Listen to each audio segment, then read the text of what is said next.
শীতে দেশের বিভিন্ন হাসপাতালে বাড়ছে ঠান্ডাজনিত রোগী। বেশি অসুস্থ হচ্ছেন শিশু ও বয়স্করা।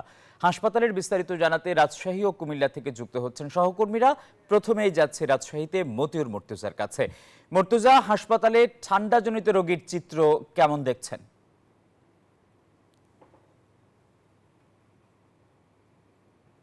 মেডিকেল কলেজ হাসপাতালে ঠান্ডাজনিত রোগীর চাপ বেড়েছে, বিশেষ করে শিশু এবং মেডিসিন ওয়ার্ডে তীব্র রোগীর চাপ সৃষ্টি হয়েছে। আমরা শিশু ওয়ার্ডে ঘুরে দেখেছি, সেখানে বেডের তুলনায় প্রায় দ্বিগুণ রোগী ভর্তি থাকছেন। ফলে কিন্তু বেশিরভাগই হাসপাতালের বেডে জায়গা না পেয়ে ঠান্ডা মেঝে এবং খোলা বারান্দায় চিকিৎসা নিতে বাধ্য হচ্ছেন। আমরা অভিভাবকদের সাথে কথা বলেছি, তারা বলছেন ঠান্ডা মেঝে এবং খোলা বারান্দায় চিকিৎসা নিতে গিয়ে শিশুরা আরও ঠান্ডায় আক্রান্ত হচ্ছেন। এছাড়া মশা সহ বিভিন্ন উপদ্রব তো আছেই। ফলে তারা কিন্তু হাসপাতালে বেড সংখ্যা বাড়ানোর দাবি জানিয়েছেন। আর এর পাশাপাশি হাসপাতালের মেডিসিন ওয়ার্ডেও তীব্র চাপ সৃষ্টি হয়েছে। সেখানে বয়স্ক রোগীরা বেশি ভর্তি হচ্ছেন ঠান্ডাজনিত নানা রোগে আক্রান্ত হয়ে।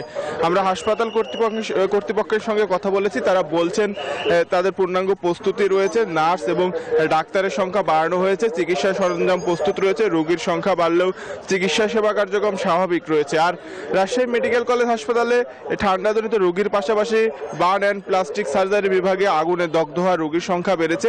অনেকে শীতের প্রকোপ থেকে বাঁচতে আগুন পোহাতে গিয়ে দগ্ধ হচ্ছেন এবং দগ্ধ হয়ে রাজশাহী মেডিকেল কলেজ হাসপাতালে ভর্তি হচ্ছেন। আমরা বিশেষজ্ঞদের সাথেও কথা বলেছি, তারা পরামর্শ দিয়েছেন যারা শিশু এবং বৃদ্ধ রয়েছেন তারা যেন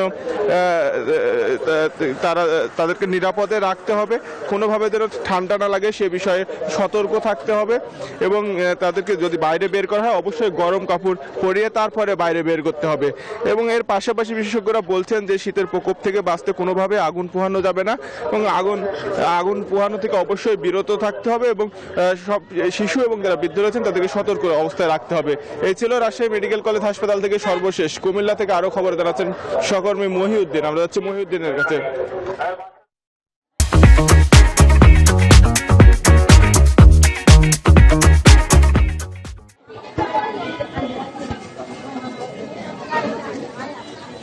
ধন্যবাদ মুর্তজা, আপনি যেমনটি জানাচ্ছিলেন রাজশাহী থেকে। আমি এই মুহূর্তে অবস্থান করছি কুমিল্লা সদর হসপিটালে। এখানে আসলে বয়োজ্যেষ্ঠ, বৃদ্ধ এবং শিশুরা বেশি এই শীতের প্রকোপে আক্রান্ত হচ্ছে।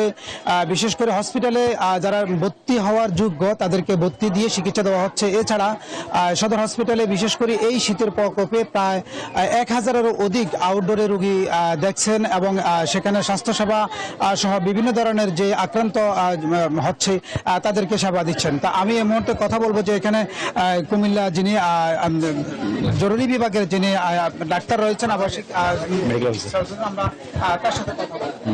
ধন্যবাদ আপনাকে। কোন ধরনের রোগী আপনারা এখানে ফেস করতেছেন? ধন্যবাদ আপনাকে। শীতের সময় আসলে বাচ্চাদের ডায়রিয়া, শীতজনিত শ্বাসকষ্ট, বয়স্কদের ক্ষেত্রেও শীতের বিষমত রোগ যেমন নিউমোনিয়া, তারপরে অ্যাজমা, সিওপিডি, এই রোগগুলি এখন বেশি হচ্ছে। মানে এগুলি সাধারণত শীতকালে বেশি অ্যাটাক হয় আর কি, একুট অ্যাটাক হয়ে যায়। জি ইনশাল্লাহ আমাদের এখানে সব ধরনের ওষুধ সাপ্লাই আছে। আমরা মোটামুটি শতভাগ ওষুধ দিতে পারতেছি।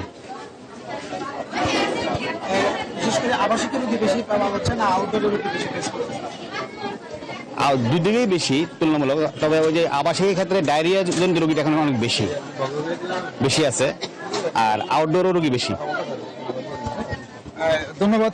যেমনটি বলছিলেন এখানে যে জরুরি বিভাগে যিনি দায়িত্বে রয়েছেন তিনি যেমনটি বলছিলেন আসলে আউটডোরের রোগীর সংখ্যাটাই কিন্তু বেশি দেখা যাচ্ছে এবং বিশেষ করে এখানে অধিকাংশ আউটডোরের রোগী নিয়ে খুব হিমশিম খাচ্ছে কুমিল্লা সদর হসপিটালে। তবে ডাক্তারদের যে বিষয়টা আছে তারা হচ্ছে যে বিশেষ করে এই শীত থেকে বাঁচার জন্য গরম কাপড় ব্যবহারের জন্য তাদের পরামর্শ দিয়ে যাচ্ছেন। তো এই ছিল আমার কাছে কুমিল্লা সদর হসপিটাল থেকে সর্বশেষ। চলে যাচ্ছে স্টুডিওতে। আপনাকে ধন্যবাদ।